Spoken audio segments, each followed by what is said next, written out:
এবার এই যে ছোকরার কথা বললাম, যে ছোকরারা কি করছে, প্রথমে একটা ছন্দে নাচ করছে, তারপর সে থপ করে বসে পড়লো, তারপর উঠে দাঁড়িয়ে আবার অন্য ছন্দে নাচ করছে, মানে দুটো ভাব, দুটো সুরের প্রকাশ ঘটানো ছোকরা। ঠিক আছে, এবার এই ছোকরারা কিভাবে এলো? ছোকরা গানের মাধ্যমে কিন্তু, ছোকরাদের আসার মাধ্যমে কিন্তু কি রোল? ছোকরা আসলে কারা? ছোকরা হচ্ছে যারা ছেলেরা মেয়ে সেজে অভিনয় করছে, নাচ করছে। কোথায় করতো এটা পালা গানগুলোতে করতো। প্রথমে নাটক যেগুলো ছিল আর কি, সেগুলোতে ওরা মানে কি হচ্ছে, দুটো মানে এই ছোকরা যে গানগুলোতে নাচ করতো সেগুলো হচ্ছে খোসা গান বা ধোয়া গান, মানে দুটো কাহিনীর সংযোগ স্থল বা এক নাগারে একঘেয়েমি কাটানোর জন্য তাদের নাচ গানগুলো ওখানে ঢোকানো হচ্ছে।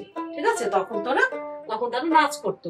এই যে ছেলেরা মেয়ে সেজে নাচ করছে, দেখেছি অনেক ক্ষেত্রে যে ছোকরাদের দ্বারা পরিবেশিত কিছু গান বা নাচ যেরকম ভাবে তারা বিভিন্ন অঙ্গভঙ্গির মাধ্যমে তারা প্রকাশ করতে পারে, আমি দেখেছি, আমি নিজেও দেখেছি। এবার এই ছোকরারা যে নাচ গানগুলো করছে, হ্যাঁ, এবার এই যে এরা কিভাবে গানটার পরিবর্তন ঘটাবে, ছোকরারাও কিন্তু ভাওয়ের একটা পরিবর্তন ঘটাবে। কিরকম ভাবে? প্রথম দিকে যে ভাওয়ে গানগুলো হতো সেটাতে কিন্তু এমনি দ্রুত কাহার বা চলছে বা এমনি কাহার বাতে চলছে, সেটাতে কাওয়ালি চলন প্রথম দিকে অবশ্যই আসে। কাওয়ালিটা আবার কি? সেই চলনটা অবশ্যই আসেনি, সেটা আসার জন্য ছোকরাদের একটা বিশেষ ভূমিকা রয়েছে। কিরকম? প্রথম দিকে এই যে যাত্রা গানে, বিশেষ করে অষ্টাদশ শতকের আগে পর্যন্ত, অষ্টাদশ শতকের আগের থেকে কারা ছিল? ছোকরারাই নাচ গান করতো যাত্রা গানে। এবার পরবর্তীতে কি আসলো, যে যখন অষ্টাদশ শতকের শেষের দিকে, ঊনবিংশ শতকের শুরুতে আর কি, হ্যাঁ, তখন বাবু সম্প্রদায়ের যে সময়টা উদ্ভব, বাবু সম্প্রদায় তারা কি করেছিল, তারা বেনারস থেকে বাইজিরা নিয়ে এসে তাদের নাচ গান তারা দেখতো, মানে উপভোগ করতো। এবার একটা সময় কি হতো, তাদের নেশা হয়ে গেছে গান শোনা, কিন্তু তবিল এদিকে ফাঁকা, মানে বাইজিদের খরচ চালানো তাদের ক্ষমতা নেই, কিন্তু নেশা তো হয়ে গেছে। তখন তারা কি করতো, বেনারস থেকে আনতে পারছে না, তখন তারা গ্রামাঞ্চলে মেয়েদেরকে নিয়ে আসতো। এবার গ্রামাঞ্চলে মেয়েদেরকে যখন নিয়ে আসতো, দুটো কিন্তু মিশ্রণ একসঙ্গে ঘটলো, মানে কিছু বাজি তো থেকেই গেছে, ইয়ে কি বলে, বেনারস ওই ক্লাসিক্যাল জানা ওই শিল্পীরা কিছু থেকে গেছে, আবার নতুন গ্রামাঞ্চলে লোকসঙ্গীত যারা গায় তারা এখানে ঢুকলো, দুটোর একটা মিশ্রণ ঘটলো। মিশ্রণ ঘটে ভাটিয়ালিতে যেমন গান আসলো, ওখানে বিভিন্ন ধরনের মেয়ে আসতো, ঝুমুর যারা গায় তারাও যেমন আসতো, যারা ভাটিয়ালি গায় তারাও এসছিল, আমাদের রাজবংশী শিল্পীরাও এসছিল। এবার ভাটিয়ালিতে কিরকম প্রভাব পড়লো, ভাটিয়ালি গানগুলো হয়ে গেল, ও রে সম্পানো বালা তুই আমারে করলি দিবানা, তুই আমারে করলি দিবানা রে সম্পানো বালা তুই আমারে করলি দিবানা, সম্পান বালার বাবরে চুল কাইরা নিল জাতি কুল। এই যে কাওয়ালি চলনটা ঠিক এরকম ভাবে যাবে, সম্পান বালার বাবরে চুল কাইরা নিল জাতি কুল, তুই বিহীনে মোর প্রান্ত বাঁচে না রে সম্পানো বালা তুই আমারে করলি দিবানা।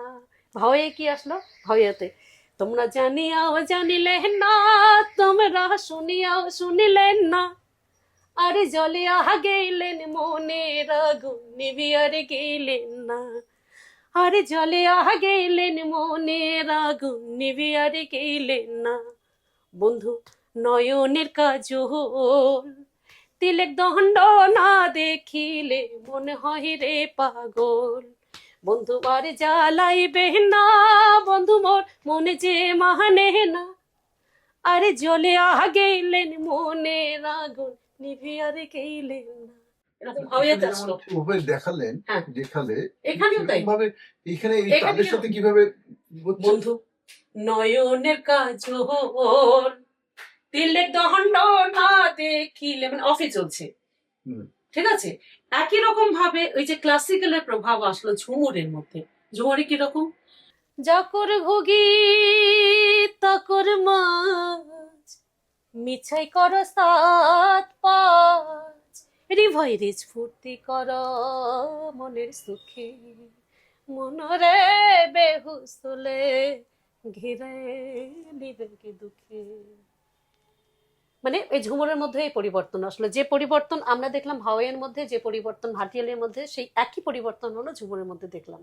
ঠিক আছে, মানে বিভিন্ন অঞ্চলের মেয়েগুলোকে ওখানে নিয়ে আসলো।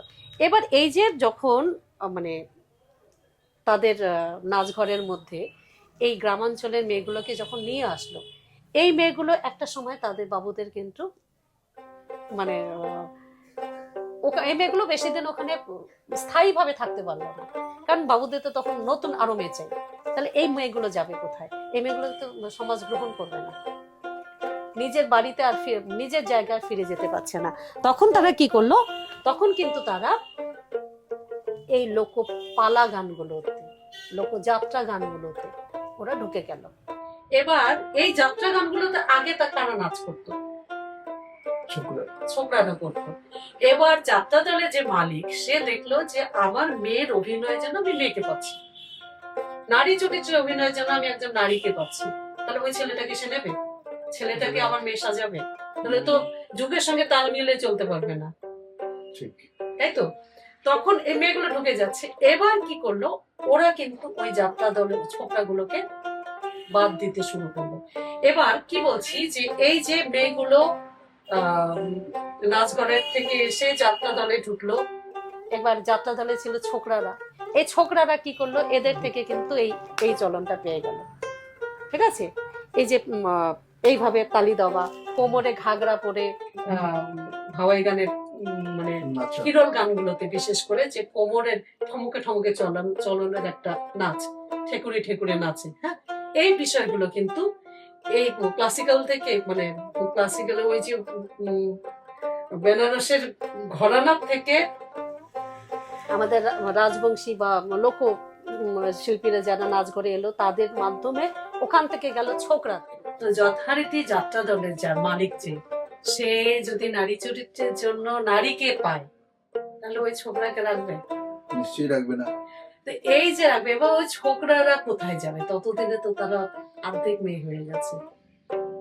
ওরাও কিন্তু সমাজ ওদের নীতি, মানে সমাজের সঙ্গে ওরা চলতে পারছে না, যার জন্য তখন কিন্তু ওরা বৃহন্নলা সমাজে চলে গেল। এই বৃহন্নলা সমাজে হাতে তালি যেটা, এটা কিন্তু এভাবেই এসছে। ঠিক আছে, এবার এই যে ছোকরা, এই ছোকরার মধ্যেও কিন্তু ছোকরা নারী পুরুষের মিলন, মানে মিলিত রূপ একটা। এটা তো আমরা ওখানে আলোচনা করেছি যে এটারও একটা আধ্যাত্মিক ব্যাখ্যা রয়েছে। তন্ত্র সাধনার বিষয়বস্তু ওখানে কিভাবে তার মধ্যে তন্ত্র ঢুকে গেছে, সেটা তখন আরেক বইয়ের মধ্যে আমাদের আলোচনা হয়েছে।